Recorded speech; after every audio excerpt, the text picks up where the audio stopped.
जय हिंद साथियों, स्वागत है आप सभी का। कृषि प्रेक्षक के जो स्टूडेंट है उनके लिए बहुत ही गुड न्यूज, शानदार एक भर्ती का आगाज हो चुका है। एक ऐसी भर्ती जिसका आप कंटिन्यू पीछे से वेट कर रहे थे। तो सबर का जो इम्तिहान है वो कंप्लीट हो चुका है और अब जो समय आ चुका है आपके एग्जाम की घड़ियों का। जी हाँ दोस्तों, आज अनाउंसमेंट हो चुकी है एक बहुत बड़ी भर्ती की, और एक ऐसी भर्ती जो सिर्फ और सिर्फ एग्रीकल्चर के स्टूडेंट की उसमें भागीदारी रहेगी और कोई बच्चे उसके अंदर इंक्लूड नहीं कर पाएंगे। तो ओनली वो बच्चे जो 10+2 विद एग्रीकल्चर सब्जेक्ट से हैं, तो उनके लिए 1100 पदों की एक एग्रीकल्चर सुपरवाइजर की एक शानदार भर्ती का आगाज हो चुका है। इस भर्ती के अंदर कितने पद हैं, आयु सीमा क्या है, पे स्केल कितना है और आपका सिलेबस क्या है, उसके लिए लास्ट टाइम के अंदर एग्जाम किस प्रकार से आप प्रिपेयर करें, कौन सी किताबें पढ़ें और प्रैक्टिस सेट कैसे करें, सारी जानकारी आपको इस वीडियो के माध्यम से मिलेगी। तो चलिए शुरुआत करते हैं इस भर्ती के बारे में। हम पढ़ेंगे पद, एज, आवेदन कब से स्टार्ट और इसकी योग्यता के बारे में। तो जी दोस्तों, एग्रीकल्चर सुपरवाइजर की जो भर्ती है इसके अंदर टोटल जो पद है वो कितने आगे 1100 पोस्ट अनाउंसमेंट हुई है। जैसे आप भर्ती में देखोगे तो इसके अंदर कुल कितने पदों की भर्ती आई है, तो हम कृषि प्रेक्षक के अंदर कुल पद पढ़ेंगे कितने हैं, 1100 पोस्ट है। टोटल पद कितने हैं, 1100 पद हैं। तो टोटल जो इसके अंदर पोस्ट कितने हैं, 1100 पदों की है, जिसमें गैर अनुसूचित क्षेत्र है 944 और अनुसूचित क्षेत्र कितने 156। तो टोटल पढ़ेंगे 1100 पदों के ऊपर भर्ती है। इसके जो फॉर्म स्टार्ट होंगे, इसके आवेदन स्टार्ट होंगे वो कब से होंगे, 13 जनवरी 2026 से लेकर के 11 फरवरी 2026 तक है। तो 13 जनवरी 2026 से लेकर के 13 जनवरी 2026 से लेकर के 13 जनवरी 2026 से लेकर के 11 फरवरी 2026 तक इसके फॉर्म स्टार्ट होंगे। और अब मेन बड़ी बात, जो आपका जो पेपर होगा वो इसका एग्जाम है वो कब होगा, 18 अप्रैल 2026 को इसका एग्जाम है वो किया जाएगा। और अब आगे इसकी योग्यता क्या है, 12th 12वीं विद एग्रीकल्चर सब्जेक्ट से हो वो इसके अंदर अप्लाई कर सकते हैं। और इसमें एज 1 जनवरी 2027 तक पढ़ेंगे तो एज कितनी हो जानी चाहिए, 18 साल हो जानी चाहिए और 40 साल से अधिक नहीं हो। अब बात करेंगे सामान्य जो महिला है उसको 5 वर्ष की छूट है, एससी का, ओबीसी का या जो व्यक्ति है उसको 5 वर्ष की छूट है। और बाकी एज 18 साल है, अधिकतम कितनी कर दी इसमें, 40 साल इसमें एज है। और योग्यता होगी, एग्जाम हो गया, फॉर्म स्टार्ट हो जाएंगे। कुल पोस्ट कितनी है, 1100 पोस्ट है। अब बात करेंगे इस एग्जाम के अकॉर्डिंग लास्ट टाइम के अंदर जनवरी, फरवरी और मार्च 3 महीने अच्छे तरीके से कैसे तैयारी करनी है, इसका सिलेबस में क्या कुछ चेंजेस हुआ है या कुछ हुआ है या नहीं हुआ है, वो हम पढ़ेंगे यहाँ पे इसके पाठ्यक्रम के बारे में। तो सबसे पहले बात आते हैं इसके सिलेबस के ऊपर चर्चा करते हैं। सिलेबस की बात करेंगे, परीक्षा की स्कीम एवं पाठ्यक्रम। देखो भाई, इसका प्रश्न पत्र का जो भाग है, भाग फर्स्ट है, इसमें आपके सामान्य हिंदी दे रखी है। भाग फर्स्ट के अंदर सामान्य हिंदी दी हुई है भाग फर्स्ट में। और हिंदी कुल कितने प्रश्न आने हैं, 15 प्रश्न आने हैं। तो हिंदी के कुल कितने प्रश्न आने हैं, 15 प्रश्न आपके हिंदी के आने हैं। और कितने अंकों की है, 45 अंकों की। एक प्रश्न है 3 अंकों का है, तो 45 अंकों की रहेगी हिंदी, 15 क्वेश्चन आएंगे 45 अंकों के हैं। अब भाग जो ब है उसमें राजस्थान के जो जीके की बात करेंगे, 25 क्वेश्चन आने 75 अंकों की है। 25 क्वेश्चन आएंगे 75 अंकों के आने हैं। तीसरा जो पढ़ेंगे वो आपका है सस्य विज्ञान का, 20 क्वेश्चन 60 अंकों के, उद्यानिकी 20 क्वेश्चन 60 अंकों के, पशुपालन है 20 क्वेश्चन 60 अंकों के है। तो यहां देखा जाएगा तो आपका एग्रोनॉमी है और इसके अलावा उद्यानिकी है और पशुपालन है, ये पढ़ेंगे 60-60। टोटल मिलाकर के आपके 100 क्वेश्चन आएंगे और कुल अंक कितने हैं, 300 अंकों का आपका पेपर रहेगा। 300 अंकों का पेपर रहेगा। एक जो क्वेश्चन है वो 3 अंकों का रहेगा। 100 क्वेश्चन आएंगे, 300 अंकों का आपका पेपर रहेगा। अब देखिएगा इसमें सारे जो क्वेश्चन है अब आपके ऑब्जेक्टिव होंगे। और प्रश्न पत्र में प्रश्नों की संख्या कितनी हुई, 100 होगी। यहाँ पे प्रत्येक प्रश्न के 3 अंक दिए हुए हैं और अधिकतम 300 पूर्ण अंक का होगा पेपर। और टाइम कितना होगा, 2 घंटे का आपका पेपर होगा। और एक बात और है, प्रत्येक नेगेटिव की बात करेंगे 1/3 नेगेटिव मार्किंग कितनी होगी, 1/3 आपका नेगेटिव मार्किंग रहेगा। अब बात आती है सिलेबस के ऊपर, इसका पाठ्यक्रम है वो क्या है, उसमें कुछ चेंजेस है या नहीं है। सबसे पहले हिंदी के अंदर है, हिंदी का सेम पाठ्यक्रम जो दे रखा है, पीछे का संधि है, उपसर्ग है, प्रत्यय, शब्द युगम, पर्यायवाची, शब्द शुद्धि, वाक्य शुद्धि, प्रभाषिक शब्दावली, मुहावरे, लोकोक्ति है हिंदी। तो हिंदी के लिए अपने यूं कह सकते हो, जो बच्चा +2 बेस के हैं तो इसके लिए अगर आपको तैयार करना है तो सबसे पहले आप नवीन हिंदी व्याकरण जो बुक है उसको लेके चले, सबसे पहले इसका बेस बनाएं। लेकिन एक बात और कहेंगे, ये पेपर आपका अधीनस्थ बोर्ड करवा रही है, तो एक काम कीजिए, सिंपल सा फंडा है, पटवार का पेपर हुआ, वीडियो का पेपर हुआ, 4th ग्रेड के पेपर हुए। अभी जो पेपर हुए हैं पटवार, वीडियो, 4th ग्रेड, उसमें जो आपके टॉपिक सेम हिंदी थी, वो सारे जो टॉपिक के क्वेश्चन है ना, वो सारे क्वेश्चन निकाल दो आप, ताकि आपको बोर्ड का जो पैटर्न है वो समझ में आ जाएगा, क्वेश्चन कैसे करने हैं, क्वेश्चन किस प्रकार से आ रहे हैं वो समझ में आ जाएंगे। इसके अलावा एक अपने रेफरेंस की गई किताब की बात करेंगे तो आप नवीन हिंदी व्याकरण जो किताब है वो पढ़ते रहो, इसके बाद आप आगे जा सकते हो। पिछला जो पेपर हुआ था उसमें हिंदी थोड़े से अच्छे लेवल की पूछी गई थी, तो सबसे पहले अभी अधीनस्थ बोर्ड के पेपर मैंने बताए, वो पेपर निकालो, ये किताब पढ़ो, ताकि आपको कुछ एक आइडिया लग जाएगा, एक आपका बेस बन जाएगा। अब बात आते हैं जीके को लेकर के, तो राजस्थान की ज्योग्राफी की बात करेंगे तो राजस्थान की ज्योग्राफी के अंदर जो टॉपिक दे रखे हैं, एक तो राजस्थान का भौगोलिक प्रदेश दिया हुआ है, राजस्थान की जलवायु दी हुई है, भौगोलिक प्रदेश में पर्वत या चोटियां भी आ जाएगी, नदियां दे रखी है और फसलें दे रखी है, तो ये टॉपिक दे रखे हैं। इसमें कुछ ही नहीं करना, आप क्या कर सकते हो, अधीनस्थ बोर्ड के पीवाईक्यू क्वेश्चन निकाल दो। एक तो ये करना है, पीवाईक्यू के तौर पे कोई भी दिशा या कोई भी किताब आपको अच्छी लगे, उसमें भौतिक प्रदेश, जलवायु, चोटी, मरुस्थल, फसलों के आप पीवाईक्यू निकाल दो।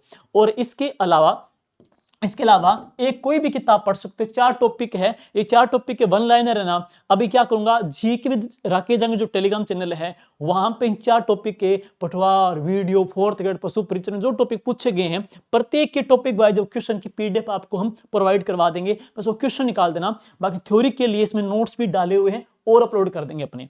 अब बात आते हैं सभ्यता के तौर पर। देखो इतिहास में आपकी 2 सभ्यता दी हुई है, एक कालीबंगा सभ्यता दे रखी है और आहड़ सभ्यता दे रखी है। तो कालीबंगा सभ्यता क्या है, कांस्य युगीन सभ्यता है, और आहड़ सभ्यता क्या है, ये ताम्र युगीन सभ्यता है। तो कांस्य युगीन सभ्यता में कालीबंगा सभ्यता है। अब इसी YouTube के ऊपर मैंने करवाई हुई है, पूरा डीप करवा रखा है, वो आप कर लो, कोई दिक्कत नहीं है। आहड़ सभ्यता भी देख लो, लेकिन इसका भी मैं यूं कहूंगा कि अधीनस्थ बोर्ड के पीवाईक्यू क्वेश्चन देख लो। अभी परिचालक भर्ती का, पटवार का, वीडियो का, 4th ग्रेड के या पशु परिचर के जो पेपर बोर्ड ने करवाए हैं उसके इन दोनों सभ्यताओं के प्रश्न निकाल दो। 100% आपका एग्जाम में क्वेश्चन सही होगा, गलत नहीं होगा, सही जाएगा। तो पीवाईक्यू सबसे पहली कसौटी है, जो भी किताबें पढ़ो उससे पहले आपको पीवाईक्यू देखना है बोर्ड का। जीके आपका बाहर नहीं जाएगा, भटकने की जरूरत नहीं है, बड़े बड़े ग्रंथ पढ़ने की जरूरत नहीं है, आपको अपना सब्जेक्ट को स्ट्रॉन्ग करना है बस, ठीक है। पीवाईक्यू करो, जीके का पीवाईक्यू करो, हो जाएगा आराम से है। और अब चलते हैं हमारे व्यक्तित्व। देखो ये टॉपिक वर्तमान में नया टॉपिक जुड़ा है और काफी पूछा जा रहा है, हर एग्जाम के अंदर व्यक्तित्व दे रखा है। सेम यही टॉपिक जेल प्रेरी में था, सेम यही जो टॉपिक है पशु परिचर के अंदर था, सेम यही जो टॉपिक है ना व्यक्तित्व का, ये आपके 4th ग्रेड के अंदर भी था, और ये टॉपिक हर एग्जाम के अंदर आ रहा है। तो इसमें मैं यूं कहूंगा कि ये जो टॉपिक आपको तैयार करना है, तो आरबीएससी की जो किताब है, आरबीएससी की जो आपकी 10th क्लास 9th की और 10th की जो बुक है, राजस्थान अध्ययन की 9वीं और 10वीं की जो किताबें हैं उसमें दे रखा है, राजस्थान के व्यक्तित्व दे रखे हैं, कुंभा, सांगा, प्रताप, जोधा, मानसिंह, या राजस्थान के साहित्यकार दिए हुए हैं सारे। राजस्थान के खेल खिलाड़ी भी दे रखे हैं, खेल खिलाड़ी के तौर पे मैंने यूट्यूब पे क्लास में सारे राजस्थान के खेल खिलाड़ी करवा रखे हैं, तो वहां से भी कर लो, तो व्यक्तित्व बाहर नहीं जाएगा। अगर इसके अलावा आप चाहो तो इस 9वीं 10वीं किताब का वन लाइनर जो फैक्ट है वो Telegram GK with Rakesh Jangid में 2 या 3 दिन के अंदर हम इसकी पीडीएफ डाल देंगे, वहां से भी आप पढ़ सकते हो, फिर दिक्कत नहीं आएगी। अब आ जाते हैं भारतीय स्वतंत्रता संग्राम में राजस्थान का यह क्या योगदान रहा है, एकीकरण रहा है। तो इसके लिए वही पढ़ना है, राजस्थान अध्ययन की 9वीं और 10वीं की किताब दिमाग में बिठा लो, इसको भूलना ही मत है, उसमें आपका एकीकरण आ जाएगा। राजस्थान की भाषा बोलियां, ये जो टॉपिक भी आपकी इसी बुक में 10वीं की बुक में से कवर हो जाएगा। और इसके अलावा पशुपालन क्रियाओं की शब्दावली है ना, इसमें बिजुका किसे कहते हैं, अड़वा किसे कहते हैं, गोफ्यो किसे कहते हैं, निनाण किसे कहते हैं, सूड़ किसे कहते हैं, ये एग्रीकल्चर की शब्दावली आप भली भांति जानते भी होंगे, यूट्यूब के ऊपर भी आपको डाली कराई हुई है मेरे के द्वारा, या इसके अलावा आप सर्च करोगे तो आपको मिल जाएगी। और बात आते हैं राजस्थान की कृषि पशुपालन व्यावसायिक शब्दावली, राजस्थान के लोक देवी देवता 10th क्लास की बुक में से कर लेना, त्योहार मेले उसमें से आ जाएंगे हैं, लोकोक्ति, मुहावरे, फड़, लोकनाट्य, लोकवाद्य, कठपुतली कला, इसके नोट्स कराए हुए हैं। इसके जीके विद्रा के जंग टेलीग्राम के ऊपर इसके नोट्स भी डाले हुए हैं। यूट्यूब के ऊपर भी टॉपिक करवाया हुआ है, तो दिक्कत नहीं आएगा। लेकिन मैं यूं कहूंगा कि जो भी टॉपिक दिए हुए हैं ना, ये आप सबसे पहले 9th और 10th की बुक में से इस टॉपिक को कवर करना है। इस एग्जाम की बात करें, अधीनस्थ बोर्ड को एग्जाम को करेक्ट करना है, तो सबसे पहला आपका क्वेश्चन गलत नहीं होगा, दिमाग में बिठा लीजिएगा। 9वीं और 10वीं राजस्थान अध्ययन कंप्लीट हो, दो चीजें होनी चाहिए, ये कंप्लीट हो प्लस आपके पास में PYQ की किताब हो। अगर दो चीजें हैं तो तीसरी की कोई चीज की जरूरत नहीं पड़ेगी, कोई नोट्स की, कोई बुक की जरूरत नहीं पड़ेगी। PYQ करो, ये किताब पढ़ो, PYQ करो, क्वेश्चन आपका गलत नहीं होगा, बस इतना सा बिठाना है। अगर एक बार आपने मन में ध्येय कर लिया, एक दृढ़ निश्चय ले लिया, सिलेक्शन होगा 18 अप्रैल के अंदर जो एग्जाम होगा, उसमें आपको इसका फर्क दिख जाएगा।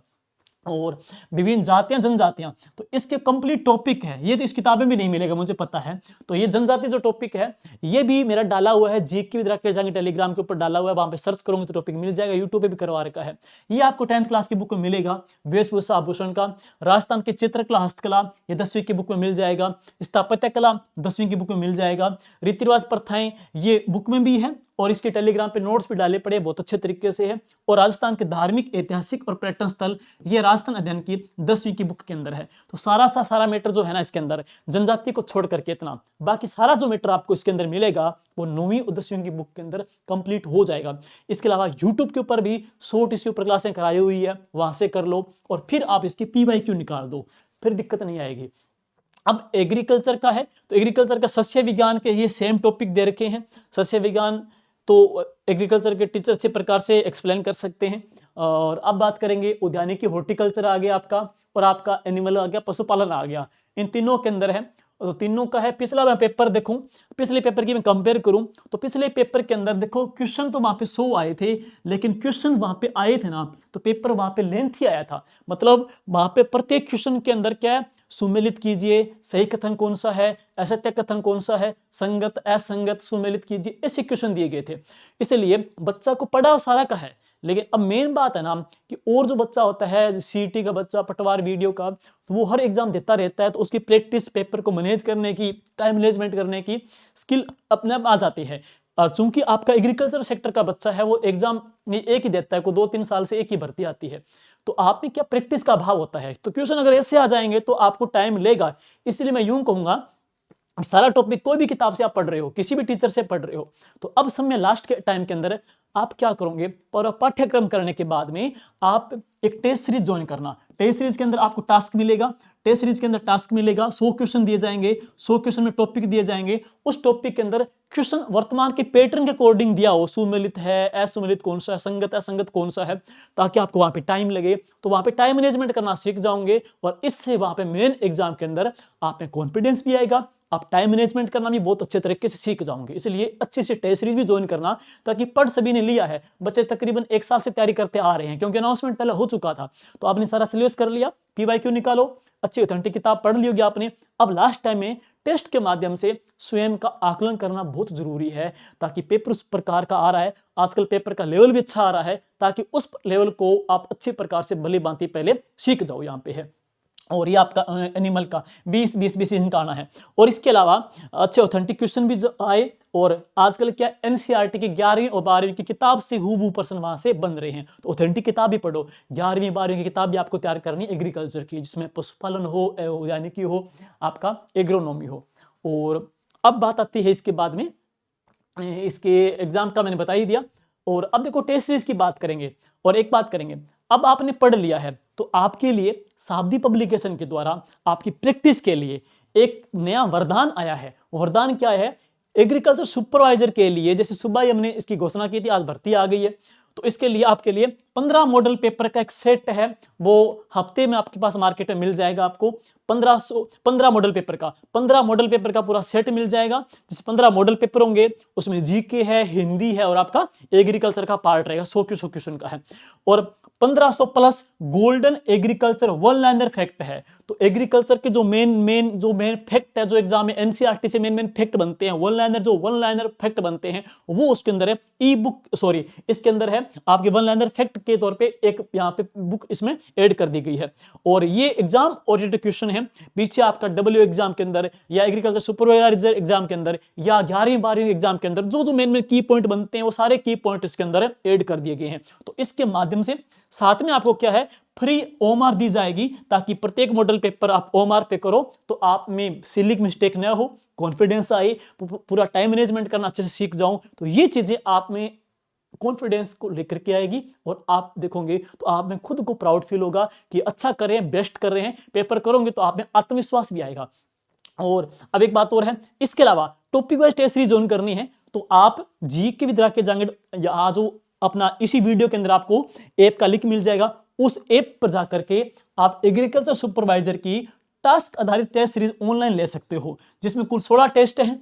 एनसीईआरटी की किताबों का उसमें ऐड किया गई है और पूरा टॉपिक दिया गया है और सारे जो प्रश्न उनकी व्याख्या दी गई है। उसमें 13 टेस्ट टॉपिक टेस्ट हैं, 2 मेजर टेस्ट हैं, सेमी मेजर टेस्ट है और एक आपका सुपर मेगा टेस्ट है। तो 16 टेस्ट के माध्यम से पूरा पाठ्यक्रम आपका रिपीट हो रहा है, रिवीजन हो रहा है और आपको सारे डाउट जो आपके वो क्लियर भी हो रहे हैं। तो उम्मीद करेंगे ये वीडियो आगामी एग्जाम के लिए बहुत किफायती साबित होगा।